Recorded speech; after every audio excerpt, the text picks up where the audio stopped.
तर मंडळी 2025 मध्ये घडलेली ही सुद्धा एक गोड अशी आठवण आहे आणि काहीतरी ह्याच्यातून सुद्धा शिकण्यासारखं आहे.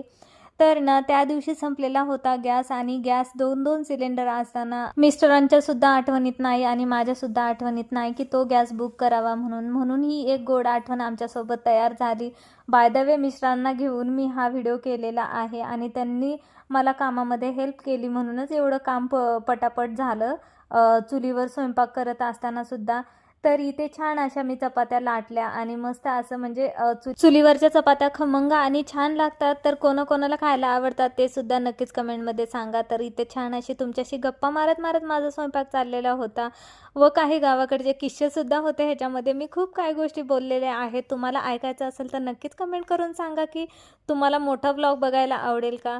तर ना इथे मी सांगत होते की माझ्या म्हणजे लहानपणीच्या आठवणी किंवा मग माझे आजी आजोबा होते तेव्हा आम्ही शेतामध्ये कसं म्हणजे असं स्वयंपाक करायचा, कसं जेवायचं. ज्वारीचं खळं वगैरे झाल्याच्या नंतर माझे आजोबा नेहमी तिथं बनवायचे म्हणजे बनवायचे नॉनव्हेज जेवण आमच्या शेतामध्ये. तर ना असं काही झालेल्या होत्या काही गोष्टी. असो, आता आजी आजोबा तर हयात नाही आहेत.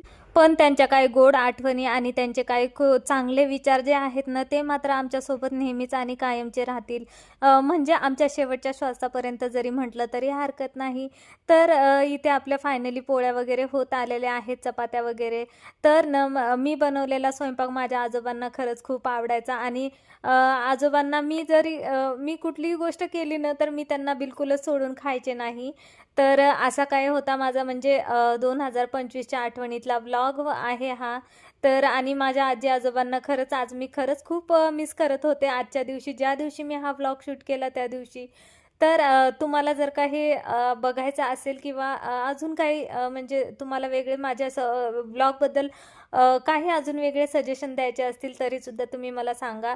तर इथं मिस्टरांनी हेल्प केली आणि समरनीसुद्धा हेल्प केली. त्यामुळे मग माझ्या स्वयंपाकाला लवकर लवकर म्हणजे हे झालं. तर फायनली आता मिस्टरांनी मला वांगे वगैरे कट करून दिलेले आहेत आणि हे इथं वाटून वगैरे सुद्धा दिलेलं आहे. तर हिरव्या हिरव्या मिरचीतलं वांगं खायचं होतं आम्हाला. तर फायनली इथे आम्ही ठेवलेली आहे कढई. चुलीवरचा स्वयंपाक खायला कोणाकोणाला आवडतं ते सुद्धा सांगा नक्कीच कमेंटमध्ये. तर फायनली इथे कढई वगैरे ठेवली. कढई चांगली तापली होती, फोडणीसुद्धा घातली आणि वांगेसुद्धा टाकलेले आहेत.